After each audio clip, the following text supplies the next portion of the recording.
I'm Sarah Anderson, a typical housewife who just turned 35. This spring, my life was about to change dramatically.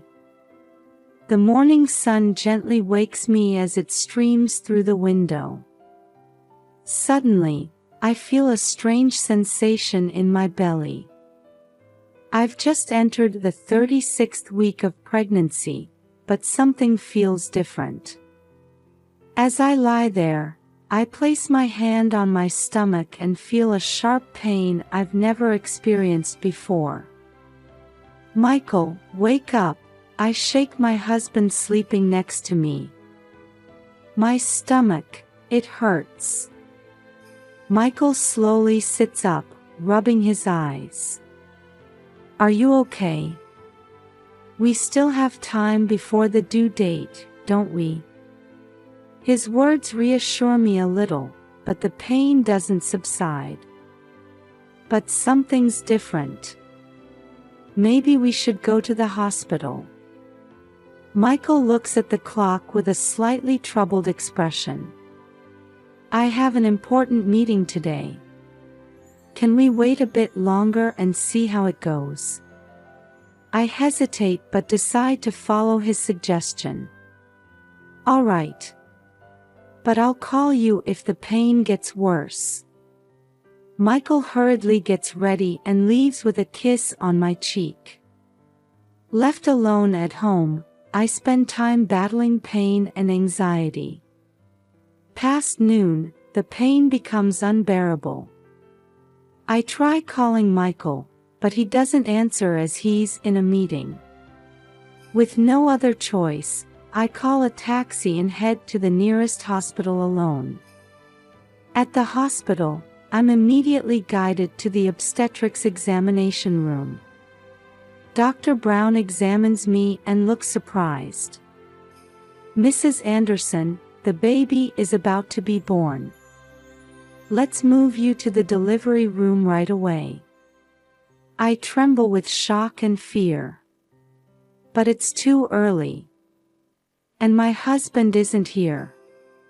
Dr. Brown gently takes my hand. "It's going to be all right. We'll support you fully. We'll contact your husband too." As I'm moved to the delivery room, nurses busily start preparations. Amidst the pain and anxiety clouding my mind, I desperately try to remember the breathing techniques. "That's it, deep breaths. You're doing great," a nurse's voice brings me back to reality. Fighting through contractions, I desperately try to push the baby out. Sweat blurs my vision. I lose all sense of time, with only pain dominating my world. Then suddenly, a baby's cry fills the room. "Congratulations, it's a girl." I hear Dr. Brown's voice. Tears of relief and joy overflow. A nurse wipes the baby clean and places her on my chest. As I hold this small, warm life, all the pain seems to vanish like a lie. "Hello, my angel," I whisper to the baby.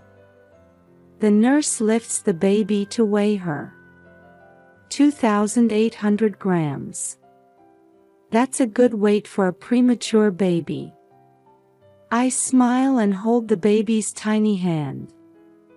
That's when I notice a small birthmark on the sole of her right foot. "Oh, this birthmark."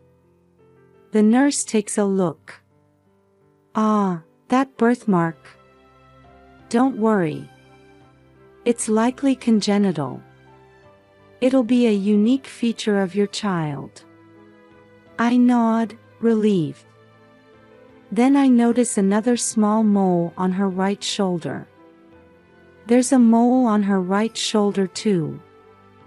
Yes, I see. But this is also nothing to worry about.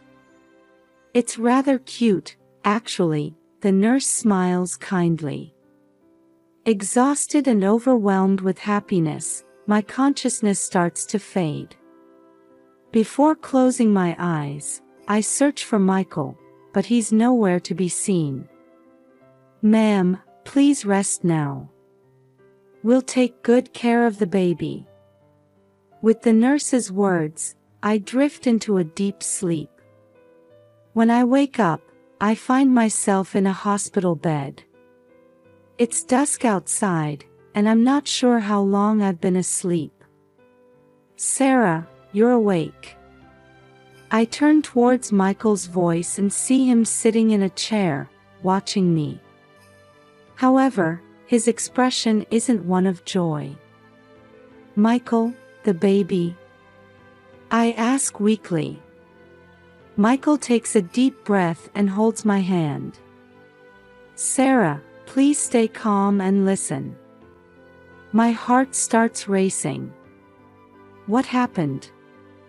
Is the baby all right?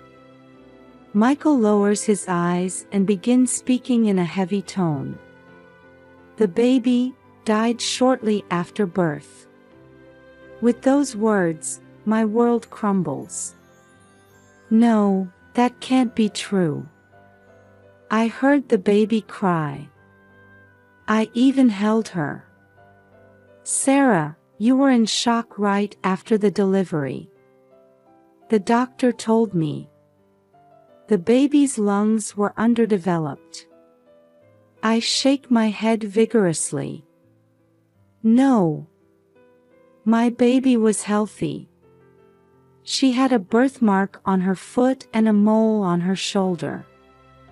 The nurse saw them too." Michael looks at me with sad eyes. "Sarah, that was a dream. The baby is gone." I break down in tears.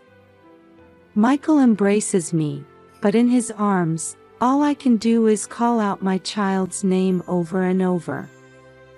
My mind is in chaos, my heart feels torn apart.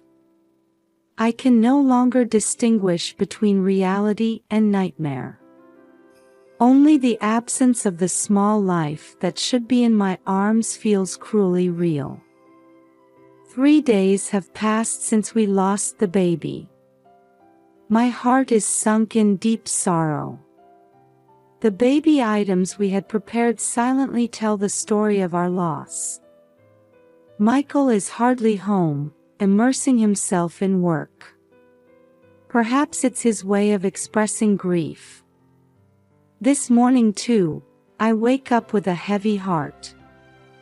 The morning sun streaming through the window, which once heralded the hopeful start of a new day, now holds no meaning.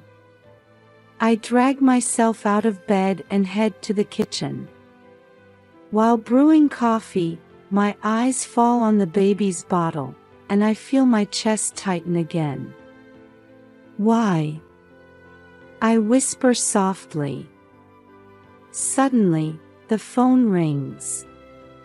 It's an unknown number, but thinking it might be the hospital, I hurriedly answer. "Hello, this is Sarah Anderson."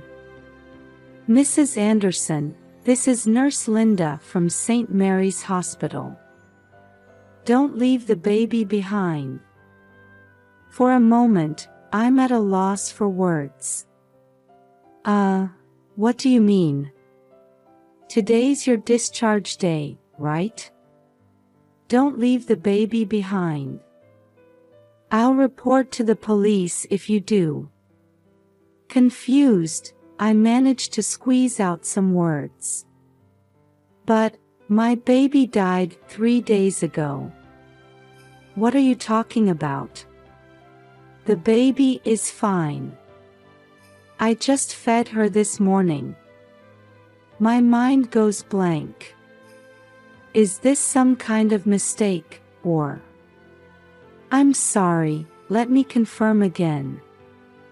My name is Sarah Anderson, and I gave birth at St. Mary's Hospital 3 days ago." "And the baby?" Linda interrupts me. "Yes, that's right. Mrs. Anderson's baby, a girl, right?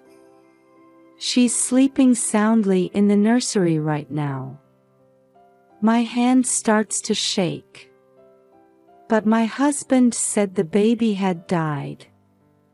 Mrs. Anderson, are you all right? Linda's voice is filled with concern. The baby is really fine. Can you come here right away? Yes, I'm coming right now. After hanging up, I quickly change clothes and grab my bag. My mind is in turmoil, but one thing is certain, I need to know the truth. As I take a taxi to the hospital, my heart keeps pounding. If the baby is really alive, but why did Michael lie? Arriving at the hospital, I bypass the reception and jump into the elevator. When I reach the floor with the nursery, I rush down the hallway. As I stop in front of the nursery, a nurse who looks like Linda notices me and approaches with a smile. Mrs. Anderson, we've been waiting for you.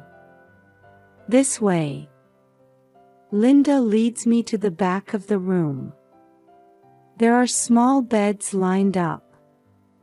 She stops in front of one of them and says gently, "Here she is. Your baby." With trembling hands, I gently pull back the blanket. There lies a small baby girl sleeping. At that moment, tears flood my eyes. She's really alive. I look at the baby's right foot and see that distinctive birthmark. And on her right shoulder, there's the mole just as I remembered. This is my baby, without a doubt. Linda looks at me with a puzzled expression. Mrs. Anderson, what on earth happened? Wiping my tears, I explain the situation to Linda. About how Michael said the baby had died, about the events of the past 3 days. Linda listened with a serious expression. This sounds very serious. We might need to report this to the police. I pick up the baby and feel her warmth. No, not yet. First, I need to know the truth. Linda hesitates a bit but nods. I understand. But if you need any help, please let me know immediately. As I gaze at the baby, I steel my resolve. Thank you. I will definitely uncover the truth.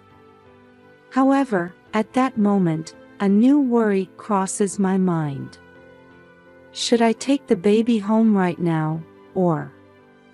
Linda, I carefully choose my words. Could you keep the baby here a little longer? I want to keep her in a safe place until I get to the bottom of this. Linda shows understanding. Of course. The baby's safety comes first. But we can't keep her here for too long. I let out a deep breath. I understand. I'll resolve everything as quickly as possible. As I leave the hospital, anger and determination swirl in my heart. I will demand explanations from Michael and anyone else involved. And I will protect my baby at all costs. As I get into a taxi, I take a deep breath. I can't even imagine how difficult the journey to uncover the truth will be. But for this small life, I'm prepared to fight to the end. Upon returning home from the hospital, Michael rushed into the living room looking flustered. "Sarah, where have you been?" I was worried. I answered, trying to appear calm. "Just went out for a bit." A momentary confusion crossed Michael's face. "I see, where to?" To the hospital, I said, watching his reaction closely. Michael's face turned pale. Why? Are you feeling unwell? Yes, a little, I answered vaguely. But I'm fine. From that night on, I began to carefully observe Michael's behavior. He had clearly changed. He was restless and constantly checking his mobile phone. Late at night, I overheard Michael's hushed conversation. I know. But it's impossible now. Sarah might be suspicious. Anger welled up in my chest. Who is he talking to? What is he hiding? The next day, I called Emily, my colleague and close friend. Emily, I need to talk. Can we meet? We met at a cafe and sat at a quiet corner table. I confided everything to her. About the baby, Michael's lies, and his suspicious behavior. Emily listened with a serious expression. Sarah, this is serious. Is there anything I can do? Yes, I hesitated a bit but continued. Could you investigate Michael's actions? There's only so much I can do. Emily nodded without hesitation. Leave it to me. I'll do everything I can. From that day on, Emily began to secretly investigate Michael's actions. I decided to maintain a calm facade until I uncovered the truth. A week after Emily's investigation began, I received an urgent call from her. Sarah, I have important information. Can we meet right away? We met at the same cafe as before. Emily's expression was dark, suggesting something serious. Sarah, brace yourself, Emily took a deep breath before continuing. Michael, he's having an affair. My heart nearly stopped. What? With a woman named Jessica. She seems to be Michael's colleague. But that's not all. Emily took out her phone and showed me a photo. It showed Michael talking intimately with a woman. Is this Jessica? I asked with a trembling voice. Emily nodded. Yes. But there's something even more shocking. She showed me another photo. There was a familiar figure in it. Is that Michael's mother? Yes. It seems Michael's mother is involved in this too. My mind started to spin. Michael, Jessica, and my mother-in-law, what on earth is going on? That night, on my way home, I accidentally overheard Michael's phone conversation. Mom, I know. But it's not good right now. Sarah might have noticed something. Jessica is getting impatient too. But I need a little more time. All the pieces started to fall into place in my mind. Michael, Jessica, and my mother-in-law, they're conspiring together. And at the center of it all is my baby. The next day, I met with Emily again and shared the new information. Combining her investigation with the conversation I overheard, a terrifying truth emerged. Michael and Jessica were having an affair, and Jessica wanted a child. However, for some reason, she couldn't have one herself. So they planned to take my baby and raise it as Jessica's child. My mother-in-law knew about the plan and was cooperating. She had never liked me much. She probably wanted a more suitable woman for her son, namely, Jessica. But why did they return the baby to the hospital? I asked, confused. Emily said thoughtfully, perhaps out of guilt, or fear of being discovered. But it seems they haven't given up yet. I sighed deeply. I can't believe it, my family was trying to steal my baby. Emily squeezed my hand. Sarah, what are you going to do now? I answered with determination, I'm going to expose the truth. And get my baby back. At this moment, I realized I was about to face the most difficult battle of my life. But to protect my child, I was ready to overcome any obstacle. Now that we knew the truth, Emily and I began to collect evidence in earnest. We started investigating Michael's computer and smartphone during his absence. Sarah, look at this, Emily pointed to Michael's email. There were arrangements for secret meetings with Jessica. With a heavy heart but trying to stay calm, I asked, anything else? Emily checked the call records and discovered frequent communications between Jessica and my mother-in-law. This is clearly suspicious. Next, we started investigating Jessica's background. We found her social media accounts and, scrolling through her past posts, uncovered a shocking fact. Sarah, look at this, Emily pointed at the screen. There was a post indicating that Jessica had been undergoing fertility treatment. So that's why she wanted my baby. I choked on my words, and Emily gently placed her hand on mine. We also investigated my mother-in-law's past. We were able to get testimonies from neighbors and family acquaintances that she had tried to drive away her son's girlfriends in the past. She's really a scary person, I said with a trembling voice. Finally, we prepared the decisive evidence, photos of the baby's distinctive birthmarks taken at the hospital. With this, I can prove without a doubt that this child is my baby. Emily hugged my shoulders. Sarah, we've gathered enough evidence. Now it's time to confront them. I took a deep breath and steeled my resolve. Yes, it's time to reveal the truth. The day after gathering the evidence, I made a decision.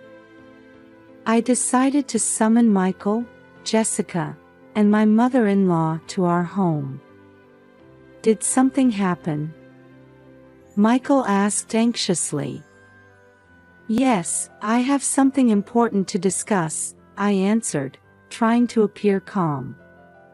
Soon after, Jessica and my mother-in-law arrived. The three of them gathered in the living room, their expressions clearly showing agitation. I have something I want to ask all of you, I began quietly but firmly.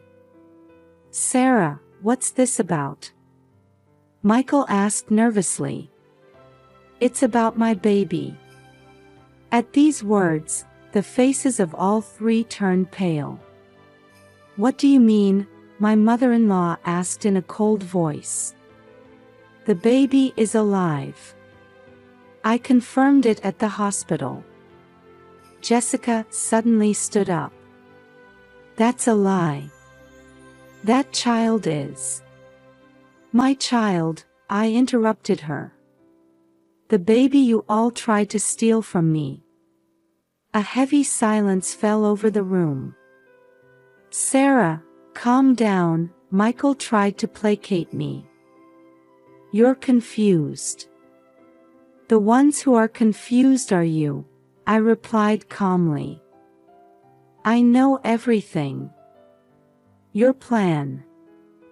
My mother-in-law opened her mouth. What are you talking about? We didn't. That's enough. I cut her off and took out the evidence I had prepared. Look at this. The email exchanges between Michael and Jessica, the call records, Jessica's fertility treatment records, and the photos of the baby's birthmarks. As I presented the evidence one after another, the three of them were at a loss for words. Why? I asked, holding back tears. Why did you do this? Michael collapsed into a chair. Sarah, Shut up. Jessica shouted. You promised, didn't you? That you'd give me a child. Son, explain yourself, my mother-in-law said in a stern voice. Michael covered his face with his hands. I'm sorry, Sarah. I'm truly sorry. Jessica wanted a child. I love her, but at the very end, my conscience hurt. So that's why you returned the baby to the hospital? I asked coldly. Michael nodded slightly. Jessica was trembling with anger. What about our promise? What about my life? My mother-in-law was trying to regain her composure. Sarah, this is all a misunderstanding. That's enough, I interrupted her. No more lies. A heavy silence fell over the room. Michael was crying. Jessica was shaking with anger, and my mother-in-law was staring at me with cold eyes. What are you going to do now? Michael asked in a small voice. I took a deep breath and answered, I'm filing for divorce. And I will have full custody of the baby. Don't come near me or my child ever again. But, Sarah. Michael started to say, but I raised my hand to stop him. It's over. Get out. The three of them left the house one by one without a word. With the sound of the door closing, I felt something break inside me, and at the same time, I felt something new beginning to grow. This is not the end. Rather, it's the beginning of a new life. A new life for me and my baby. The day after the final confrontation, I reported to the police. While the investigation was ongoing, the baby was safely staying in the hospital's NICU neonatal intensive care unit. I visited the hospital almost every day, cherishing the time I spent with my baby. When the police arrived, things started moving quickly. Michael, Jessica, and my mother-in-law were called to the police station for questioning. I was also asked to give a detailed testimony and submitted all the evidence I had gathered. Mrs. Anderson, we respect your courage, the detective in charge told me. This evidence is very compelling. The legal process was more complex than I had anticipated. To gain custody of the baby, I worked closely with a lawyer. Fortunately, the hospital staff and local social workers were on my side. Sarah, you're going to be a wonderful mother, Emily encouraged me. Everyone is on your side. The support from the local community was also reassuring. Neighbors brought meals, and church members offered prayers. The pastor stood by me, providing spiritual support. God is watching over you and your baby, the pastor's words gave me courage. I also proceeded with the divorce simultaneously. Michael accepted all demands without resistance. His expression was filled with regret. "Sarah, I'm truly sorry," Michael said in a small voice as he signed the divorce papers. "I pray for your and the baby's happiness." A few weeks later, the court granted me full custody of the baby. At the same time, Michael and the others' actions were recognized as serious crimes. "Congratulations, Mrs. Anderson," the judge said with a smile. "Your courage and determination have brought justice." Finally, I was able to bring the baby home. After long days in the NICU, the moment of returning home with my child in my arms was indescribably joyful. "Welcome home, Amy," I whispered to the baby. Amy, a name meaning beloved. A new life began. The path as a single mother is certainly not easy, but I had strong determination. Amy's smile gives me the strength to overcome all difficulties. "Mommy will do her best," I promised, hugging Amy. "Let's build a happy life together." The community support continues.